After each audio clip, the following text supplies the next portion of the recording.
আজকে আমরা এসএসকেএমএসকে এবং সুপারভাইজার যারা দিদিমণি আছে আমাদের মীরাদি, রিনাদি, আমাদের শাহানাজ, আমাদের থেকে শুরু করে সবাই আজকে মাননীয় মন্ত্রীর সঙ্গে আমরা অ্যাপয়েন্টমেন্ট নেওয়ার পরে আজকে আমরা সুন্দর একটা আলোচনা করেছি। কারণ আপনারা জানেন যে এসএসকেএমএসকে নিয়ে দীর্ঘ বঞ্চনা, এই বঞ্চনার শেষ নেই। তো যাই হোক, শেষ বয়স হলেও নতুন সরকার এসছে, নতুন সরকারের মন্ত্রীকে আমি প্রথমেই ধন্যবাদ জানাবো এই কারণে যে তিনি সুন্দরভাবে আমাদের দাবি দেওয়ার কথাগুলো শুনেছেন।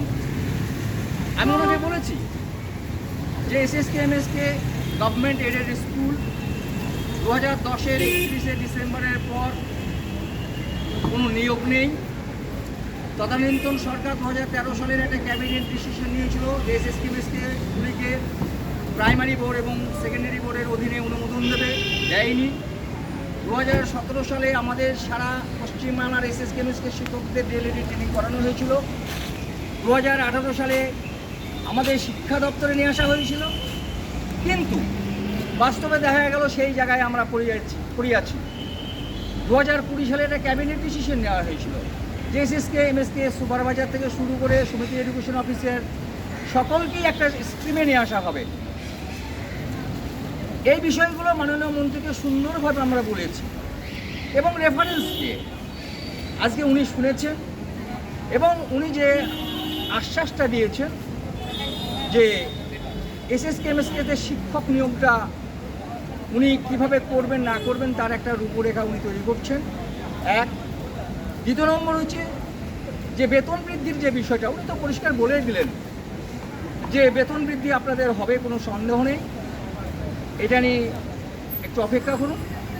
তৃতীয় নম্বর বিষয়টা হচ্ছে আমাদের এখানে এসএসকেএমএসকে যারা সুপারভাইজার যারা আছেন সর্বোত্তম সাথী আমাদের, তাদের অনারে আমরা ট্রেজারের মাধ্যমে যাতে হয় আগামী দিনে সেই ব্যাপারটাকে আমরা উপস্থাপন করেছি। তিনি কথা দিয়েছেন আইনিভাবে কীভাবে কী করা যায়। এবং সর্বোপরি একটা কথা বলি যে এসএসকেএমএসকের যে সমস্যা, এই সমস্যাগুলো নিয়ে উনি সুন্দরভাবে আমাদের বিষয়গুলো শুনেছেন। আশা করছি উনি আগামী দিনে আমাদের যে সমস্যাগুলো আছে সেই সমস্যাগুলোর সমাধানের জন্য একটা রাস্তা বের করবেন। আমরা কিন্তু ভীষণ আশাবাদী। এটা গেল এক। 3% ইনক্রিমেন্টের বিষয়টা বলা হয়েছে, আমরা ডেপুটেশনের কপি আমরা দিয়েছি। এখন বিষয়টা হচ্ছে যে দেখুন যে এই জায়গায় দাঁড়িয়ে সারা পশ্চিমবাংলার এসএসকেএমএসকে শিক্ষক যারা আছে বিভিন্নভাবে বিভিন্ন নেতৃত্ব আপনারা বিভিন্নভাবে চেষ্টা করেছেন, তাদের সকলকে ধন্যবাদ জানাচ্ছি। যে বিভিন্ন সংগঠনের যারা নেতৃত্ব তারা শুধু এসএসকেএমএসকে সুপারভাইজারদের জন্য করছেন, অতএব এখানে কোনো ক্রিটিসাইজের কোনো প্রশ্ন নাই। আমাদের বিভিন্ন নেতৃত্বের মাধ্যমে মূল কথা হচ্ছে আমাদের উন্নতিটা, এসএসকেএমএসকে শিক্ষকদের এবং সুপারভাইজারদের উন্নতিটা। অতএব এখানে ক্রিটিসাইজের কোনো বিষয় নাই। আমি সকলকে অনুরোধ করব যে আপনারা সকলে থাকুন, যে যেভাবে পারুন মাননীয় মন্ত্রীর দৃষ্টি আকর্ষণের জন্য আমরা চেষ্টা করছি। এখানে কাউকে ছোট করবেন না, কাউকে বড় করবেন না, কোনো ক্রেডিট নেবেন না।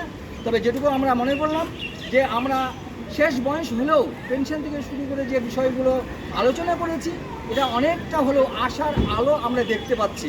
বিগত দিনে সরকার যেটা আমাদের সঙ্গে সত্যি কথা বলতে গেলে বলতেই পারেন যে অনেকটা আমাদের সঙ্গে বিচারিতা করেছে, আজকে সেই জায়গায় দাঁড়িয়ে এই সরকারের আমলে মাননীয় শিক্ষামন্ত্রী আমাদের সঙ্গে যে কথাবার্তা বলেছেন অত্যন্ত পজিটিভ এবং তার দৃষ্টিভঙ্গি আগামী দিনে কাজে লাগবে এসএসকেএমএসকে স্বার্থে, এই আশা আমরা রাখি।